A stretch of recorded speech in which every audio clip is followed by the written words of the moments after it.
Welcome to the Safe House Podcast, a place where faith comes alive through real story of God's power and grace. I'm Dylan, And I'm Reggie, your co-host and fellow believers on this journey to share how God transforms lives. Each week, we'll open up about our own testimonies, what God has done in our lives, and invite others to do the same. Together, we'll explore stories of redemption, healing, and unshakable faith, all to spread the hope of the gospel. This is more than a podcast.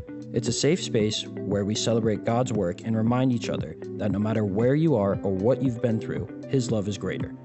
So grab a seat and join the conversation, and let's dive into what makes the Safe House your refuge in Him. All right, guys, welcome back to another episode of the Safe House Podcast. Today, we're going to be joined with my co-host, Reggie, and we're going to be going over his testimony today. So, Reg, why don't you take the floor? Tell us a little bit about yourself, kind of what your childhood home looked, and as far as that in context with religion. Yeah, absolutely. First of all, I just want to say that the purpose of my story is to hopefully encourage others and just show that God is with us, especially in our toughest moments. I grew up in a Christian family, so I've been a Christian most of my life since I was 4. I asked God into my heart, and I didn't fully know what that meant at the time, but I did have a little bit of a grasp of the responsibilities that was going to acquire of me. But it wasn't really till later in my life, through some challenges that I had to face, that I really decided to follow God and try to live out His purpose in my life. What did your early, adolescent life look in the context of how religious were your parents? How much of a role did religion play in your day-to-day life? Yeah, it was at the center of my family. So each night we'd have dinner together and we'd pray the Lord's Prayer before we ate. And that was a very big thing in our house. You had to be there for dinner. And you had to have a pretty good excuse or something of why you didn't make it to dinner.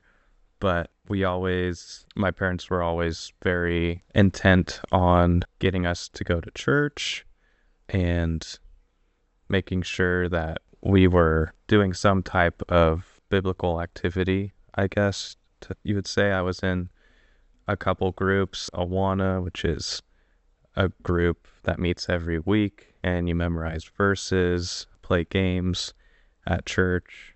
And then I was also was going to Sunday school growing up. But even though I was doing all of these things from the age of 4 to high school, I remember when I got into 8th grade, it just was a bunch of rules to me, and I was really kind of tired of it. And so I wasn't really hungry for God at all, and I was ready to kind of just do what I wanted to do. So I did believe in God. I still knew He was there, but I didn't really know what that meant, and I didn't really want to know more, because I kind of knew that the more I knew, the more responsibility I had to follow Him. And I think kind of an interesting analogy that I found was, as we go through the Bible and you realize, there's all these things we can and can't do. But God put these rules here for a reason. It wasn't, I'm just doing it so you can't have any fun. Yeah. And we're the little toddler and God is the parent. And so we don't understand why we can't go run out in the street. Yeah, exactly. I just want to go and do what I want to do. I don't see the harm in it. And it's, actually, these rules are here for a reason. Yeah. It's realizing you might not see it now. You have no idea. But then it's okay. These rules are obviously here for a reason. They're to better you. Yeah. Even though you have to deny yourself of what you want to do, there's still a reason for these rules. But I think it's easy to get caught up. Yeah, I think most people struggle with that. And they always, even if you're raised in the church, it's easy to act the part, but still internally be, I'm going to do things my way. I got to figure this out for me, and everyone does, I guess, essentially. So, yeah, I was in a period of my life in 8th grade that I was kind of just distant from God.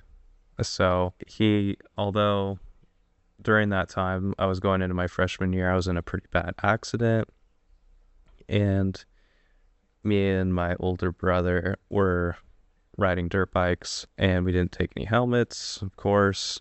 We thought we were pros. I was on a moped that my grandpa gave me. He was on a dirt bike 250. And so I went around a turn too fast. There was loose gravel on the road. I slid out, fell. He came around the turn and couldn't stop or run out of the way. So he ran right over my head. And I remember being on the pavement, looking over and seeing the wheel coming at my face. And then I looked away real quick, and then it rode over me.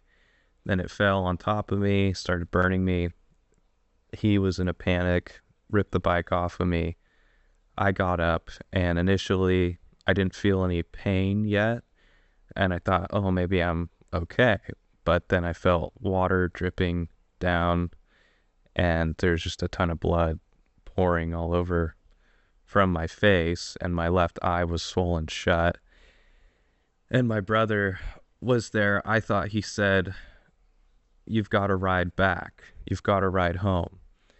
But when he really meant, "You got to hop on my bike and I'll drive you home." But I didn't understand that. So I just, before he could say anything else, hopped on my bike and prayed the whole way back in a panic. Thought I was going to lose my eye. I really did. There was a moment there that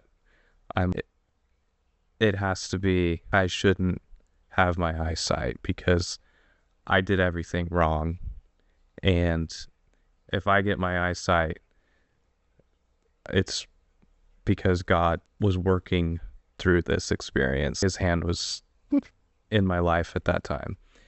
So I got back, went to the hospital.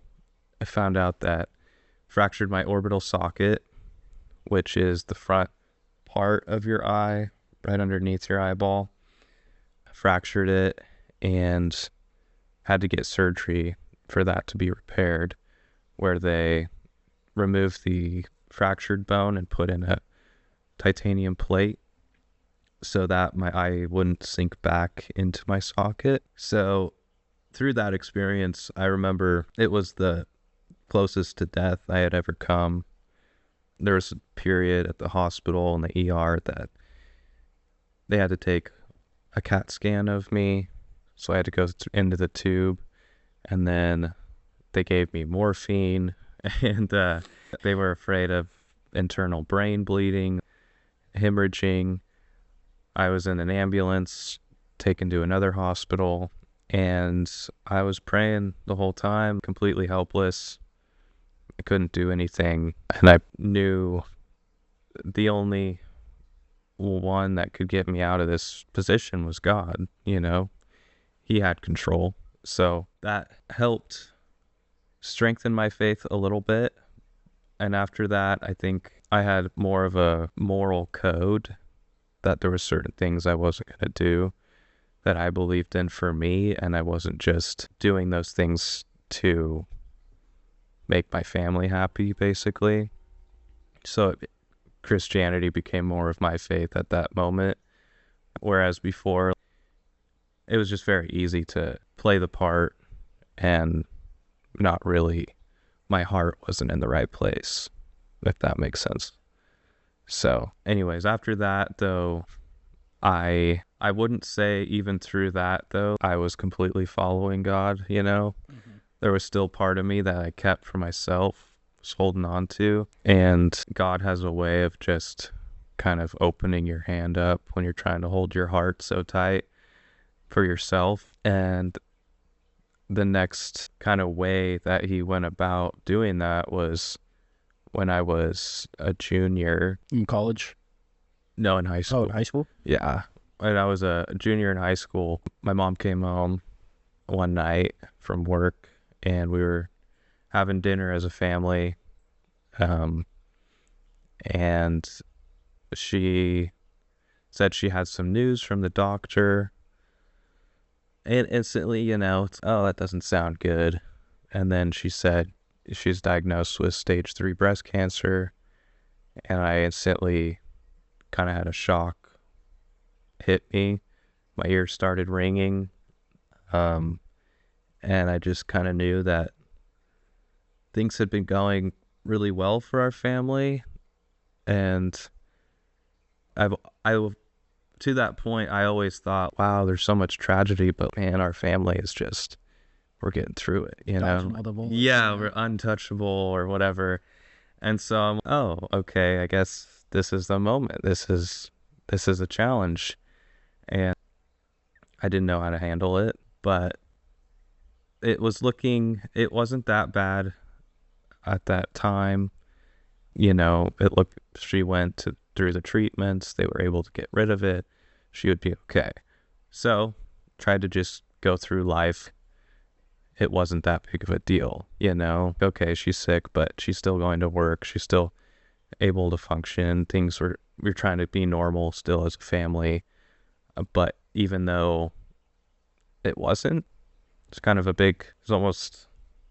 just a little strange to navigate that time. And she was never one to make it a big deal about herself either. So we just kind of kept the status quo.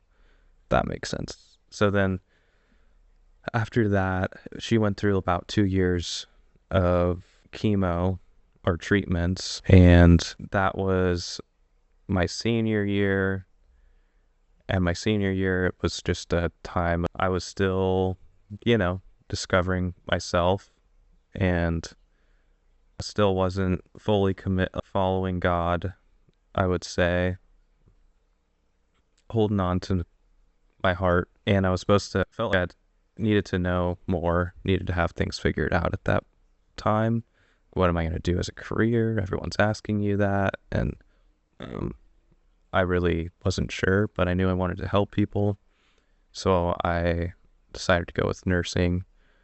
Went to Cal Baptist University for my freshman year of college down in Southern California. So I moved down there, which was a whole new experience for me. Never been away from home that long. And I tried to kind of act it wouldn't be that hard, but looking back on it, kind of able to see how hard it was for me, even though I was in denial at the time. There's a lot of times down there that I would just ride around the campus on my longboard and kind of kill time, waste time, think a lot. And I wasn't really convicted about that was where I was supposed to be. I just didn't feel comfortable there fully. But while I was there, 3 months into the first semester, my mom got into remission, and doctors told us her cancer was gone. This was great news, and it was kind of hard for me because I wasn't there at home when that happened, so there wasn't really a way for me to celebrate that. Mm-hmm. I felt kind of disconnected from it, and so I was still distant, and something didn't really sit right. There's just a 2-year-long journey, and then now she's healed, and she's good, and okay, well, what was the point of that, But I came home from college for Christmas break, and she was still coughing a lot and waking up in the middle of the night. And how can you get better if you're not getting any sleep? Is she really well? She doesn't. Maybe this is just remnants of the cancer, but then after I went back to college, 2 months later, I got a text that she had a seizure, had to be taken to the hospital, and they found 3 brain tumors. And so they gave her 6 months to live at that point. And I knew, okay, have to come home. I have to drop out of college, spend the rest of those last months with her and be with the family. And that's what I did, which was a complete change of dynamic in our family. I think more than we could know at the time, but I think we were all pretty numb. And I think rightfully so. I mean, this was not a short period of time. It was, what, 3 years? about, yeah, around 3 years, the whole thing process, which it was hard because we didn't know, and we lived in that space of not knowing. Well, she could get better. Well, she might not. Well, Yeah, she might. But if we would have, I think for me, it would have been easier if I just knew, and then that way it could be okay, which to an extent I did, but I don't think I was able to fully be present because I was thinking maybe she might get better, or understanding that no, she's not getting better. She is going to die. So that was a hard space to live in during that time. Yeah, I'm sure. I mean, half of you is trying to be hopeful, and the other half is trying to protect yourself from even wanting to hope. Yeah, exactly. We did what we could for her. I tried to cherish that time, soak it in. I had lost my grandma and my grandpa before that, so I knew what it was to lose somebody. But those people, they're old, they don't have a lot of time left, so it wasn't a big surprise. This was one of the closest persons in my life, and the person I looked up to for the most encouragement too, and the most praise. So that was something that was hard for me after she passed, was being able to encourage myself, essentially, or just getting over that loss, essentially. But before she passed, she told me to live a good life. Those were her last words to me. And that was a simple phrase. And it felt kind of, when she said it, was kind of like an empty moment. Felt there's more she was going to say or something. But then I really, thinking about it, probably the most important words that I needed to hear at the time in my life, because that led me to question, well, how have I been living? Have I been living a good life, or have I just been kind of wandering around and not really looking for purpose?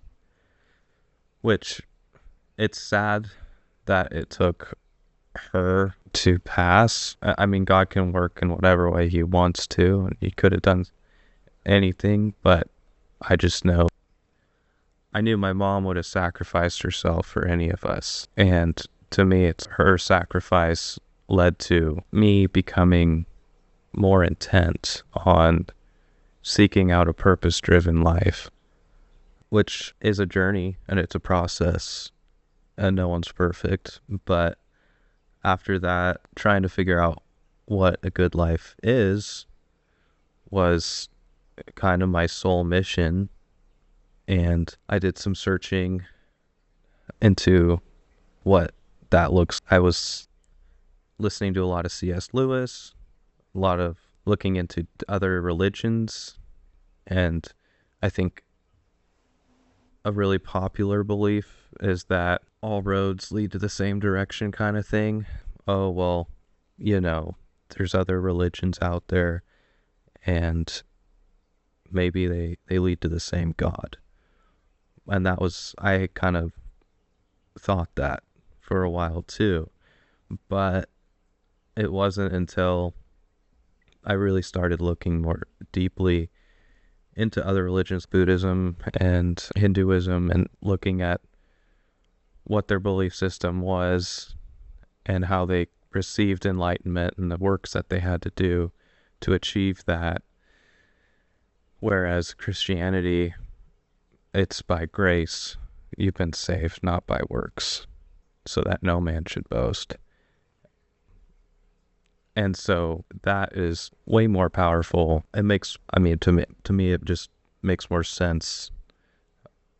I started going to church more frequently, and there were numerous occasions where things would happen. The previous week, I would be struggling with a certain way of thinking or a certain issue in my life, and then pastor would speak to my heart that Sunday and say exactly what I was feeling and look to the scripture to what I should do.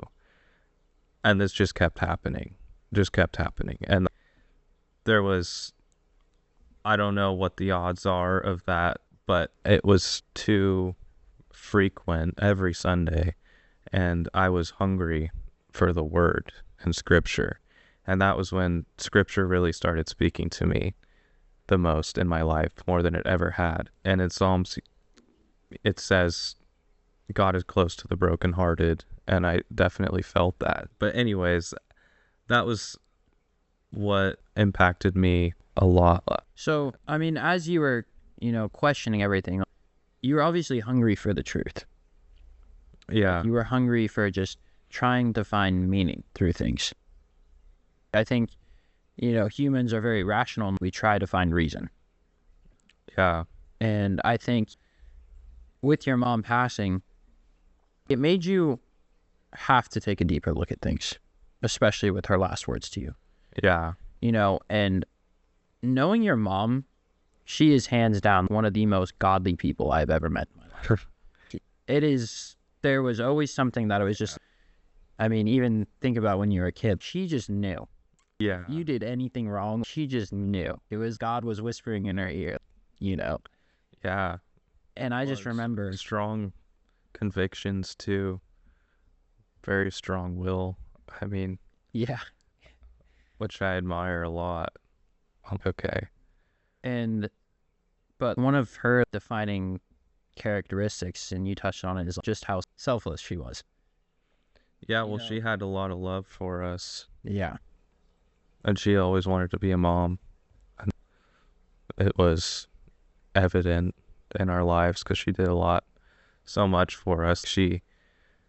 Each sibling, she loved to travel, so she had us tell her where we wanted to go, and then each of us got to go to that place.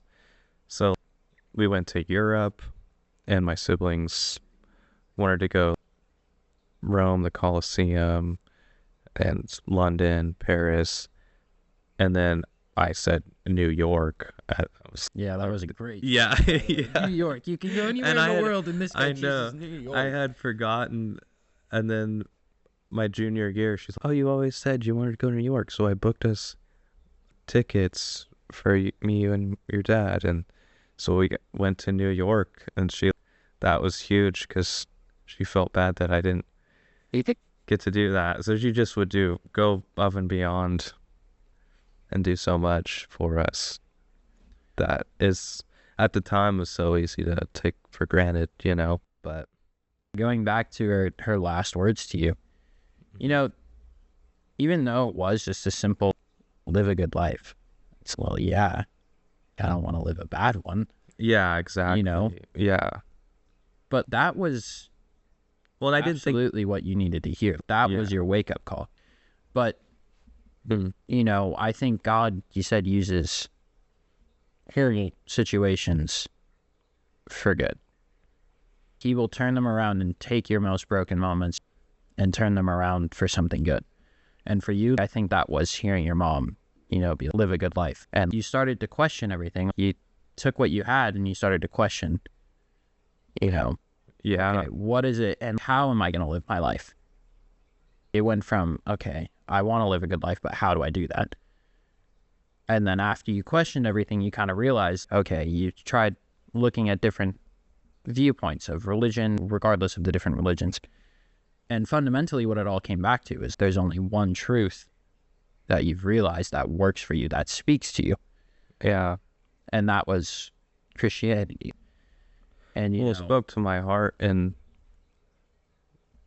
I mean, people say, oh, I wish, we had a life manual that would help us to tell us, what to do in every situation. And we do, and the Bible at that time, the importance of it was shown to me in a way that had never been able to speak to me. It did. And so I understand, though, some people, or sometimes people have to go through some hard situations or difficult times to be able for it to speak to them, that way. And I did. So I'm just grateful that I was able to have the people around me to point me in the right direction. Because if I didn't, I don't know where I would be.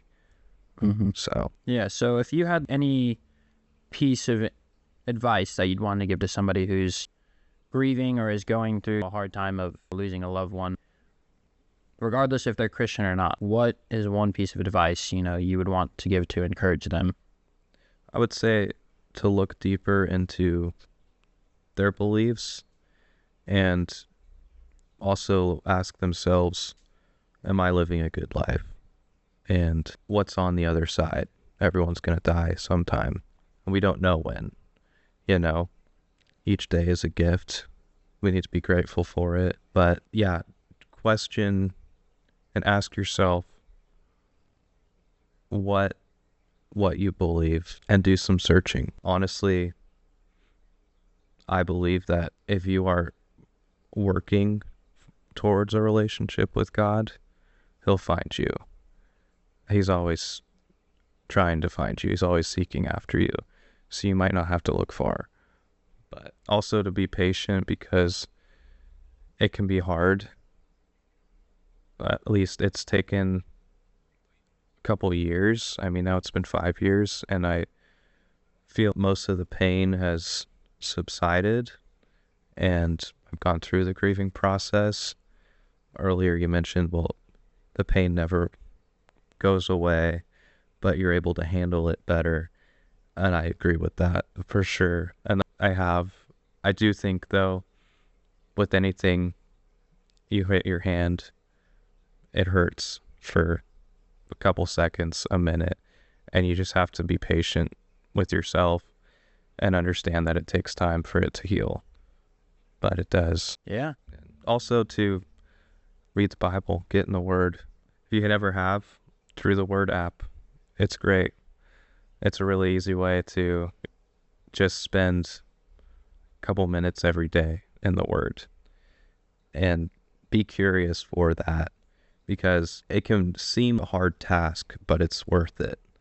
And living unfulfilled, it's, for lack of better words, it's sad. It's just a sad existence, honestly. So, yeah. All right, guys, I think that's going to wrap it up for today's episode. Thank you all for listening, and we hope you enjoyed.